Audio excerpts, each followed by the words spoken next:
Bismillahirrahmanirrahim. Mohon izin Pak, insyaallah hari ini kita akan melanjutkan majelis kita yang ketiga yang bertemakan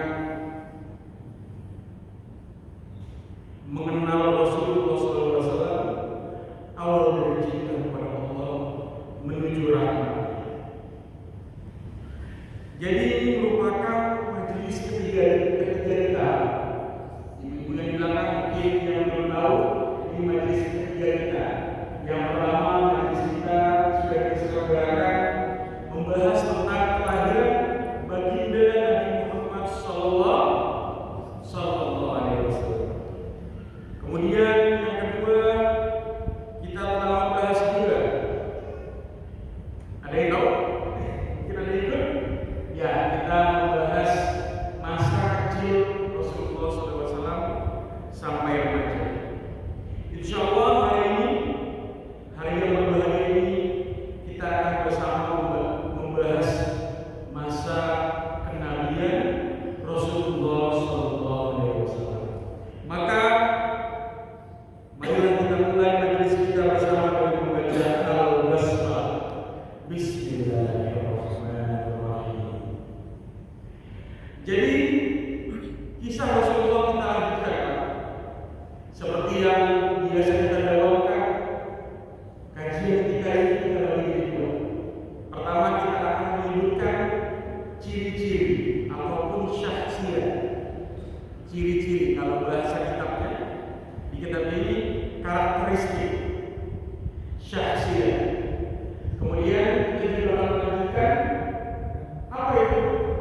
Kita akan membahas kira-kira apa aja sih peristiwa yang terjadi di umurnya Rasulullah, di umur 40 tahun ataupun di umur 41 tahun dan juga di umur 43 sampai nanti kita akan mempelajari beliau di umur 50 tahun sebelum beliau meninggal. Mudah-mudahan kita semua bisa mengambil ibrah dan kita terapkan untuk bapak-bapak mungkin yang di pekerjaannya bisa diterapkan keseharian. Jadi kalau yang kita bahas kemarin adalah rahmatan lil alamin, rahmat yang kita bawa untuk suami-suaminya, rahmatnya dibawa ke rumah tangga. Untuk bapak-bapak yang di kerjaannya, rahmatnya dibawa ke pekerjaan. Untuk bapak-bapak yang berdagang mungkin Rasulullah SAW juga berdagang, kita kenal misalnya, dibawa juga ke perdagangannya. Dan insya Allah seperti kalau Ta'ala Al-Quran Karim bahwa Rasulullah Qaim, beliau sebagai uswah hasanah ataupun suri tauladan. Sebelum kita berangkat lebih jauh, mohon maaf ini sebelumnya, ini ada sedikit kendala dari PDF kita. Sambil saya download, saya menunggu waktu. Jadi kita akan melihat, mohon izin, hari ini kami akan menunjukkan beberapa hal yang kami tunjukkan di sebelumnya. Di sini kita akan melihat di PDF nanti yang akan kami sediakan kepada bapak-bapak semuanya. Ini referensi-referensi yang kita pakai. Ataupun di sini ada gambaran-gambaran. Oh, kutub sittah yang kemarin yang mana sih? Nah, insyaallah yang akan kami tunjukkan di sini yang ada di layar. Tadi ada salah sedikit, maaf. Bismillahirrahmanirrahim. Inilah masa dewasa dan masa dakwah Rasulullah SAW. Di kajian ketiga ini kita sudah makin tahu ya, mengapa penting mengenal Nabi SAW. Kemarin sudah kami paparkan. Di kisah yang paling ini kita akan mengambil banyak hikmah dari peristiwa Rasulullah SAW di Gua Hiro. Ini di surat Al-Alaq ayat 1 sampai 5. Kenapa pembahasan kedewasaan Nabi SAW sangat penting? Nah, Nabi SAW mulai memasuki fase kedewasaannya matang secara spiritual, secara moral, secara sosial. Kenapa?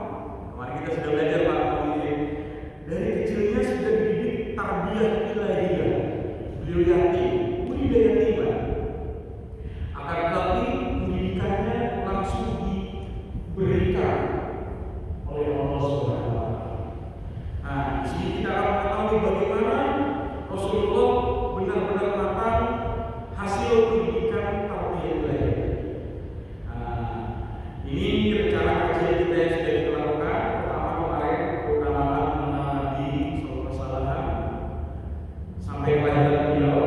Kedua, masa kecil hingga masa remaja. Kemarin kita terakhir membahas umur beliau 35 tahun. Beliau kenapa bisa disebut Fatunah? Beliau membentangkan kain dan menaruh Hajar Aswad bersama. Dan sekarang insya Allah kita akan masuk ke masa dewasa hingga masa dakwah Rasulullah SAW. Banyak sekali dari keutamaan yang kami sebutkan kemarin. Rasulullah SAW lagi duduk di sini, tiba-tiba beliau menangis. Waditu anila kita ikhwan. Waditu dari kata mawadah. Mawadah ini artinya cinta. Jadi kami orang yang mengatakan, tiba-tiba saya sangat merindukan saudara-saudara ikhwan. Ternyata bukan hanya rindu, tapi ada rindu dan cinta. Rasulullah, kenapa kok nangis? Dia lagi berdiri Pak Muhammad di sini. Mungkin Bapak istilahnya melihat Bapak yang lain nangis. Kenapa nangis? Rasulullah bilang sama dia, wahai Utsman, wahai Umar, wahai Abu Bakar, aku sangat rindu dan cinta kepada ikhwan ini Rasulullah SAW. Awalnya setelah ikhwan aku ya Rasulullah, apakah kita ini bukan saudaramu ya Rasul? Kita lah yang menemani engkau di saat susah. Antum ashabi ya Rasul. Kalian adalah sahabatku. Siapa itu ikhwan? Ikhwani kaum, suatu kaum yang tuna min ba'di. Nah, di sini kalian adalah sahabat-sahabatku, sedangkan saudara-saudara adalah kaum yang datang nanti sesudahku. Mereka beriman kepadaku, yu'minuna bi wa lam yarahu. Masya Allah, betapa besar kerinduan, kecintaan Rasulullah SAW.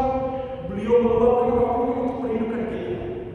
Ini salah satu dalil ataupun hadis sahih yang kita gunakan dan selalu kita ulang-ulang, kita mengucapkan. Sungguh banyak hadis-hadis yang kita bacakan, tapi hadis ini kita tidak bosan untuk mengulanginya berkali-kali.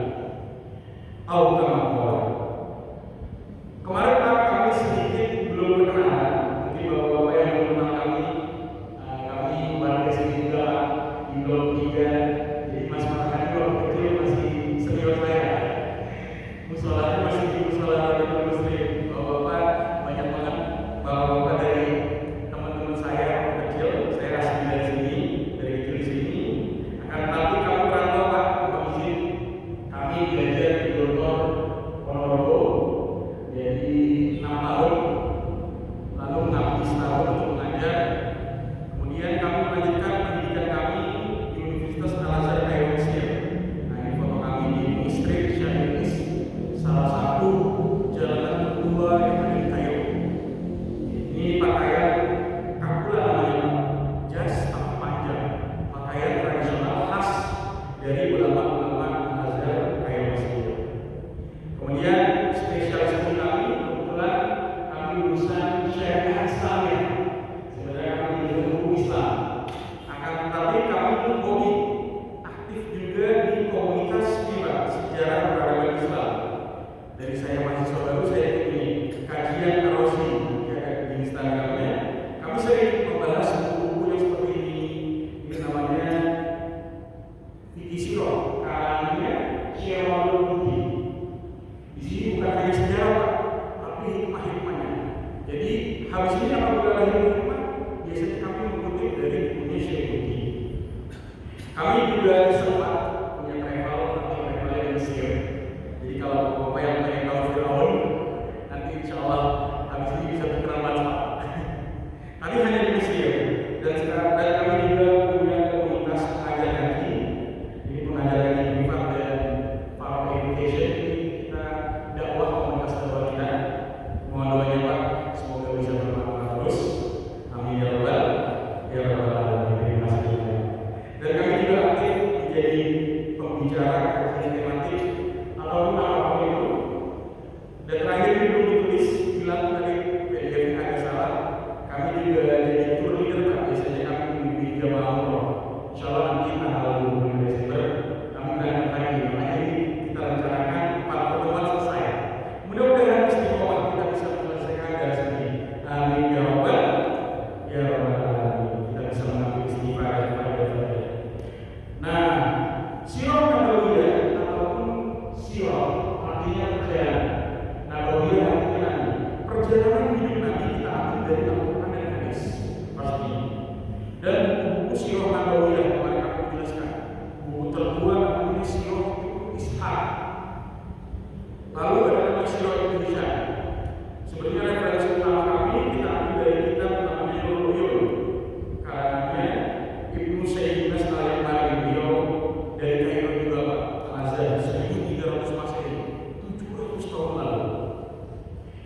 Ala kulli hal, referensi-referensi itu mudah-mudahan bisa menguatkan iman kita bersama. Iman kita bertambah, cinta kita bertambah, menjadi wasilah. Jadi kita ini berislam dengan cinta, dan kita menyebarkan Islam juga dengan cinta. Mudah-mudahan semuanya yang ada di sini, kita semua iman di sini, kita semua bersaudara di dunia dan bertetangga di surga Allah. Amin ya rabbal ya rabbal alamin. Kemudian habis tadi kemarin kami sudah sempat sebutkan ada namanya kutub sittah. Ini kami zoom, boleh dilihat ke layar. Jadi kutub sittah ini adalah hadis sahih, ada namanya Sahih Bukhari 256 Hijriah, Sahih Muslim, Sunan Abi Dawud, Sunan At-Tirmidzi, Sunan An-Nasa'i, Sunan Ibnu Majah. Ini buku hadis sahih. Jadi sejarah-sejarah semua kebanyakan diambil dari hadis dan Al-Quran. Jadi kitab-kitab sirah yang kami sebutkan ada banyak. Kitab-kitab sirah itu bapak-bapak bisa temukan yang bahasa Indonesia juga ada karangan Profesor Royal dan karangan ulama-ulama Indonesia yang terkenal. Biasanya nama judulnya kalau bapak pengen beli ke video, tulis aja Sirah Nabawiyah. Insya Allah ceritanya mirip-mirip, akan tetapi pada hikmahnya mungkin hikmah yang berbeda, karena setiap ulama bisa ambil hikmahnya Rasulullah seperti itu dan bisa diterapkan. Dan mudah-mudahan kita semua bisa beristifadah, memuzakirah. Jadi kami ulangi lagi sekali lagi, maksud kami di sini semua bukan untuk mengajar, akan tetapi di sini kita muzakarah. Kalau bahasa para ulama, kita mengingat kembali kisah-kisah Rasul, dan juga kita memudarosah, kita saling belajar, saling sharing. Nah, dengan itu mudah-mudahan menjadi sebab turunnya rahmat, seperti dalam hadis tadi, majtama'a qaumun fi baitin min buyutillah, suatu kaum berkumpul di baitin, di masjid dari masjid-masjid Allah. Di antara Rasulullah dan kita semua saling belajar. Yang semula kita Allah membaca ayat Quran, membaca hadis. Ilulah nazalat alaihi sakinah, maka akan turun ketenangan. Mudah-mudahan kita berapa hadir di sini. Wa inna khafatahumul malaika.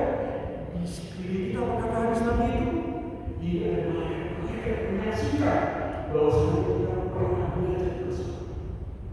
Dan seperti yang dulu kita ulangi, mudah-mudahan kita semua bertemu di surga Allah. Allah ta'ala wa kullu min salihah wa amru wa min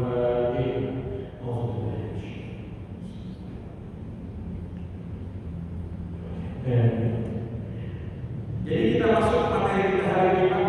Di sini ada sifat, kebiasaan, kebutuhan, syada.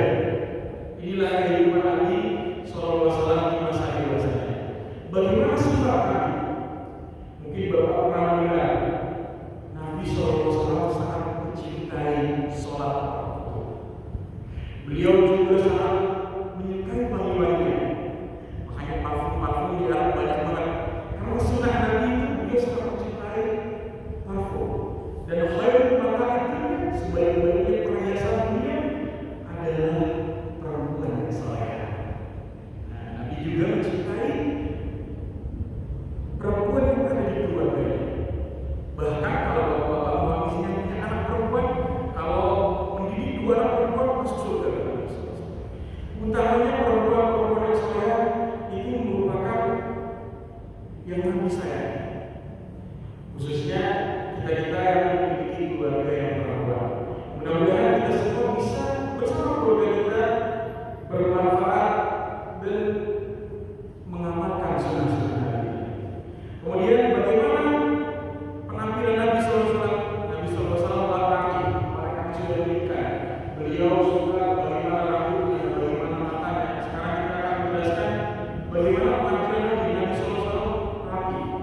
Beliau suka pakai baju putih.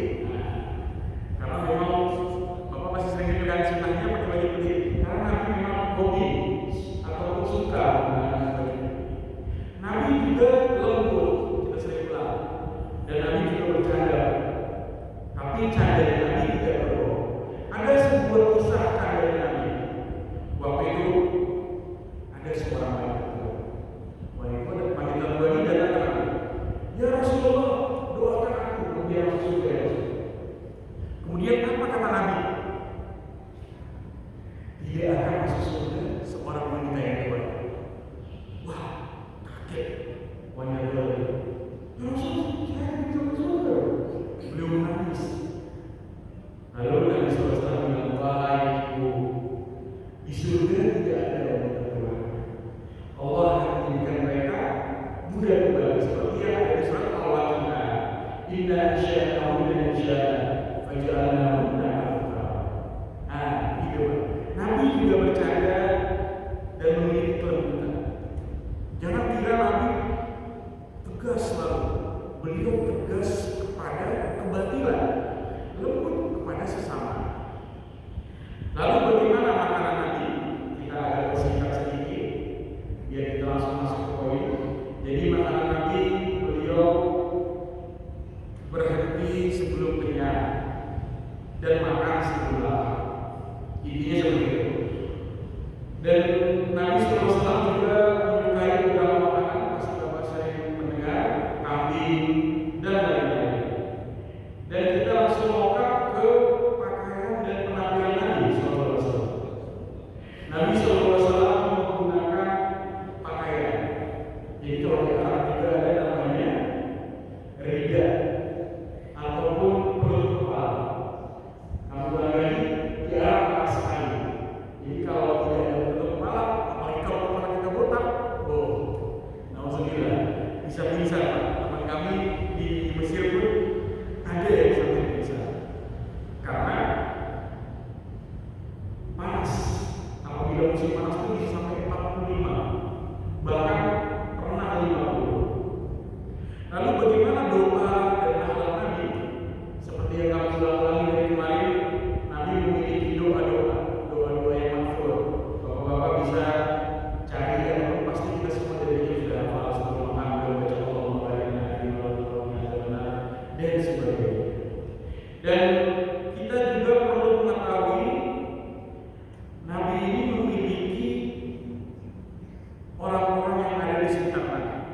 Pertama ada namanya kitab Nabi Sallallahu Alaihi Wasallam. Apa itu kitab? Kitab itu katib. Nabi Sallallahu Alaihi Wasallam memiliki sifat ummi. Beliau tidak membaca dan juga tidak menulis. Ini merupakan mukjizat. Jadi Al-Quran bukan hasil karya Nabi, langsung dari Rasulullah. Nabi SAW memiliki sekretaris, di antaranya Zaid bin Salim, Sayyidina Ali bin Abi Thalib, Ubay bin Ka'ab, Muawiyah bin Sufyan, Abdullah bin Arqam, sekitar 40 Pak. Hampir sahabat yang empat, Sayyidina Utsman, Sayyidina Umar, semuanya merupakan kitabun Nabi. Nabi SAW memiliki sekretaris dan juga nanti ada yang penulis Al-Quran. Nah, Nabi juga memiliki khadim yang menjaga beliau. Khadim ini mungkin kalau zaman sekarang nggak ada. Kalau zaman dulu pelayan ataupun mohon maaf budak. Yang paling terkenal yang meriwayatkan hadis paling banyak Anas bin Malik. Kemudian ada namanya Ummu Aiman dan masih banyak budak-budak Nabi. Akan tetapi Nabi SAW tidak pernah sekalipun meremehkan pelayan. Masya Allah. Bahkan dalam sebuah kisah beliau dicucuk bertanya, kamu naik bersama saya. Masya Allah. Nabi tidak membedakan manusia berdasarkan status. Itulah dalam Islam. Yang membedakan kita di dalam Allah hanyalah takwa. Kira-kira begitu. Kemudian Nabi juga memiliki haris ini yang menjadi Nabi atau pengawal di saat perang. Kemudian kita akan mengetahui ini adalah barang-barang Nabi. Ada kendaraan Nabi SAW, senjata Nabi. Kendaraan Nabi ada yang pernah dengar pasti unta, betul. Bukan Pajero Sport ya Pak. Kalau Pajero Sport mungkin zaman sekarang. Nabi SAW memiliki unta merah, mungkin Ferrari kalau sekarang, mungkin. Untanya namanya Al-Qaswa. Tunggangan ini dipakai Nabi saat hijrah. Kemudian saat haji wada dia juga menggunakan. Kemudian Nabi juga memiliki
Bismillahirrahmanirrahim, kita akan masuk kehidupan Sallallahu Alaihi Wasallam.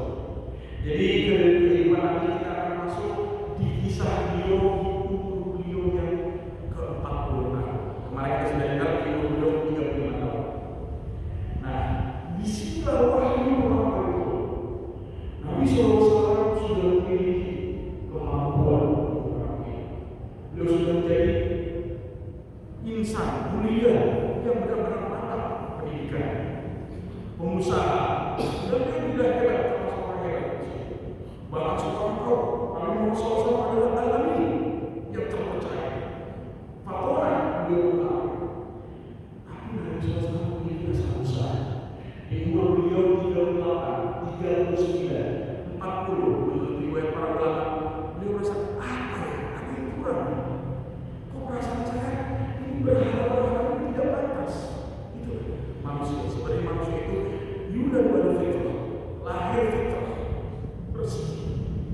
Nabi SAW kalau dalam hadis Bukhari, al-khala wa hubbiba ilayhi al-khala, Allah menanamkan dalam diri Nabi rasa cinta terhadap dunia. Nabi butuh untuk apa ya?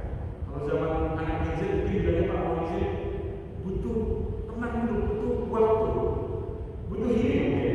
Kalau beliau butuh waktu untuk bertafakkur, untuk merenungkan sejauh ini keramaian kejahilian di sekitar Ka'bah atau atas. Perasaan jiwa itu tak cocok dengan berhala-berhala itu. Kok orang-orang yang harus melakukan? Kok perasaan tidak cocok dengan diri saya? Nabi SAW merenungkan ciptaan Allah. Kemudian Nabi SAW selama 3 tahun itu bolak-balik naik ke Gua Hira. Kisahnya kita sudah tahu. Kemudian kami lengkap. Nanti ada yang memberikan makna saya Khadijah.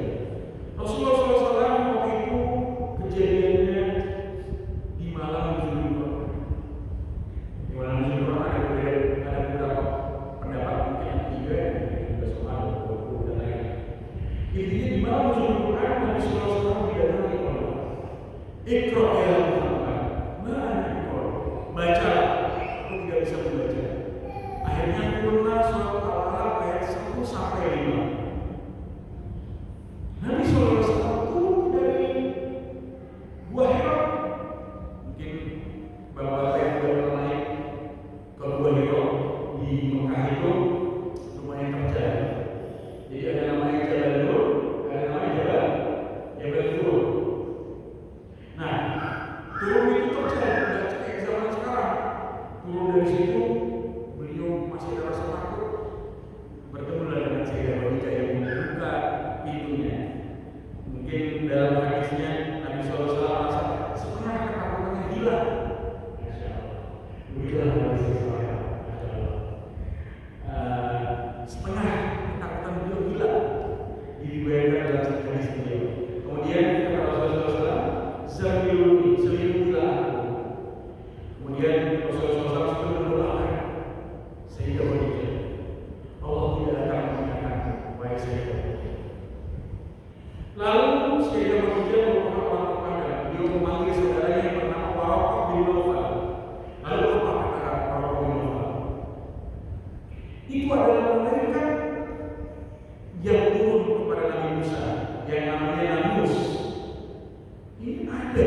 Jadi Waraqah bin Nawfal ini seorang yang mempelajari kitab Injil sampai depan. Ini seperti tanda-tanda malaikat yang turun di zaman Nabi Musa, kata beliau. Dan disitulah Nabi pertama kali menjadi ataupun resmi menjadi nabi. Kalau bahasa Arabnya biasa. Beliau resmi dilantik sebagai nabi.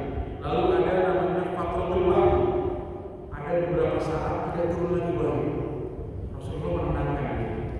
Lalu apa hikmahnya dari kejadian tadi? Mungkin kalau Bapak mendengar berita sudah sering.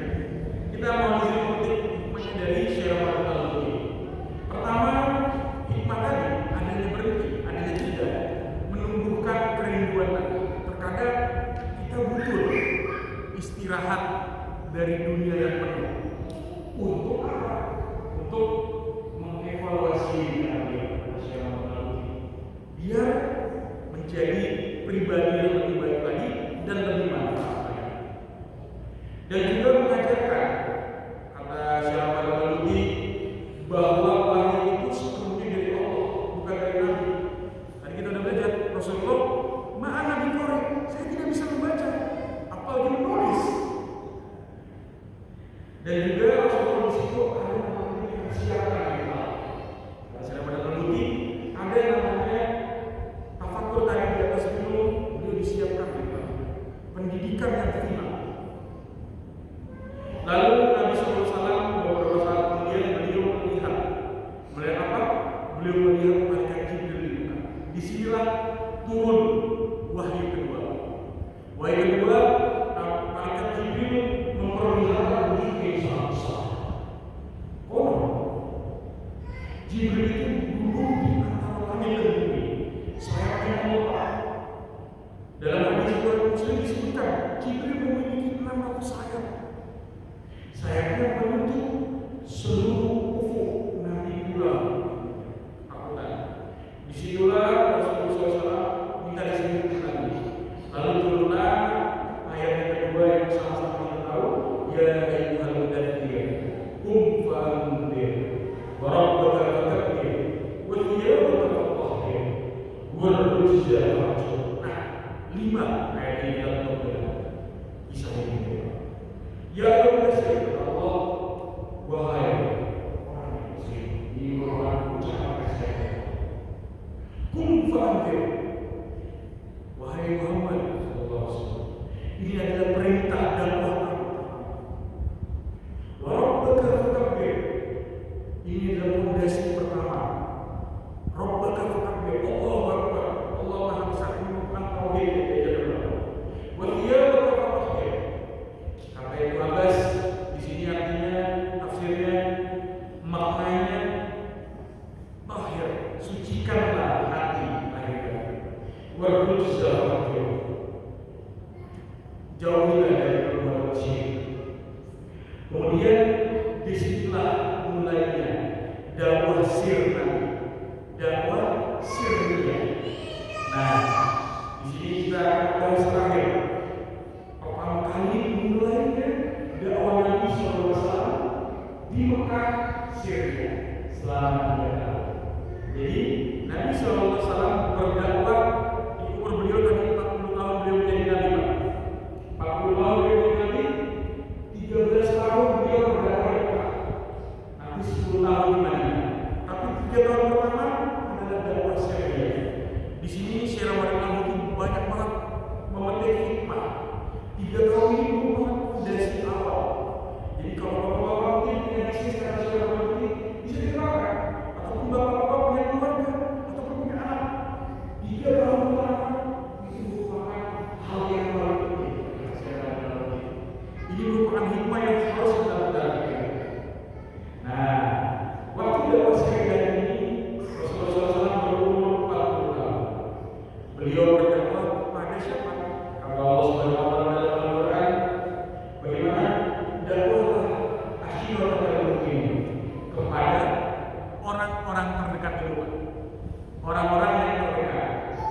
Nabi Muhammad SAW mengajak Sayyidah istri Rasulullah, kemudian mengajak sepupunya Ali bin Abi Thalib, anak pamannya, kemudian Zaid bin Harithah, awalnya muda.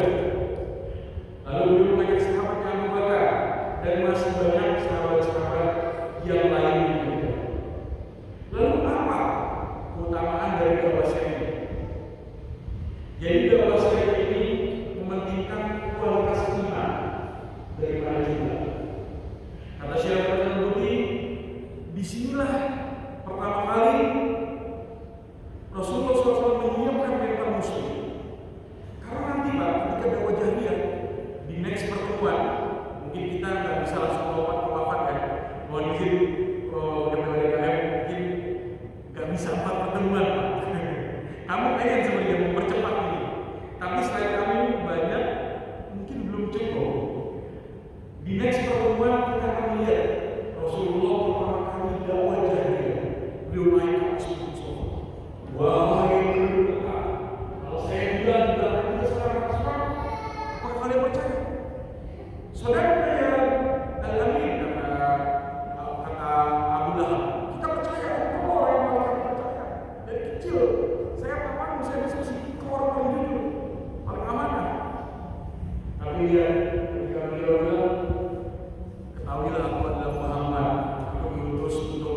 meninggalkan untuk kalian meninggalkan berhala.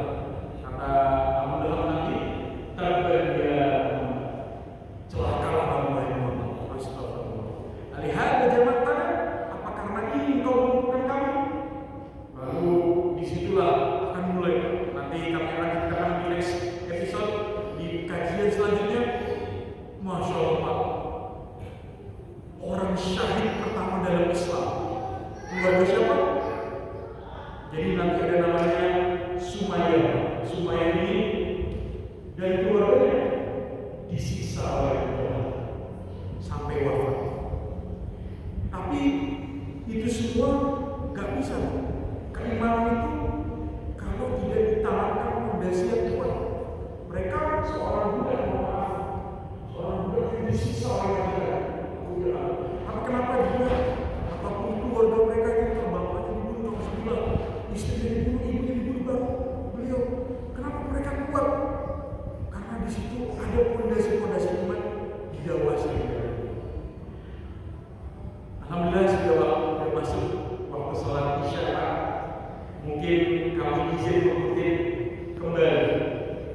kembali kata-kata dari Syekh Muhammad Al-Bukhari sebagai penutup kajian kita hari ini. Nanti kita akan panjang perjalanan kita. Kita akan mengenal bagaimana Sayyidina Umar masuk Islam, bagaimana Sayyidina Hamzah masuk Islam. Kita juga akan mengenal bagaimana Islam semakin kuat nanti. Fondasinya juga belum ada syariat Muhammad. Ada namanya dalam hukum Islam tadarruj tasbih, pensyariatan perjalanan pelan-pelan belum ada. Fokus ke tauhid, fokus ke iman, fokus ke fondasi. Bagaimana nanti tercipta orang muhajirin yang imannya kuat. Bahkan sekarang 2025, dulu itu tahun 1400 tahun agama Islam merupakan agama terbesar di dunia. Kita di sini hadir Pak, kita beriman kepada Allah, beriman kepada Rasul. Kok bisa kita beriman? Ini ajaran yang merupakan ajaran Rasul. Dan ajarannya, Masya Allah, Islam yang cinta damai, Islam yang yasir wal asir. Maka kita tutup kajian kita ini bersama dengan bersama berdoa. Mohon izin kita mengangkat kedua tangan kita. Astagfirullahaladzim, astagfirullahaladzim, astagfirullahaladzim. Allahumma shalli ala sayyidina Muhammad wa ala ali sayyidina Muhammad. Ya Allah, Allahumma shalli ala sayyidina Muhammad wa ala ali sayyidina Muhammad. Ya Allah, Tuhan kami, terimalah ibadah kami. Salawat kami kepada Nabi Muhammad.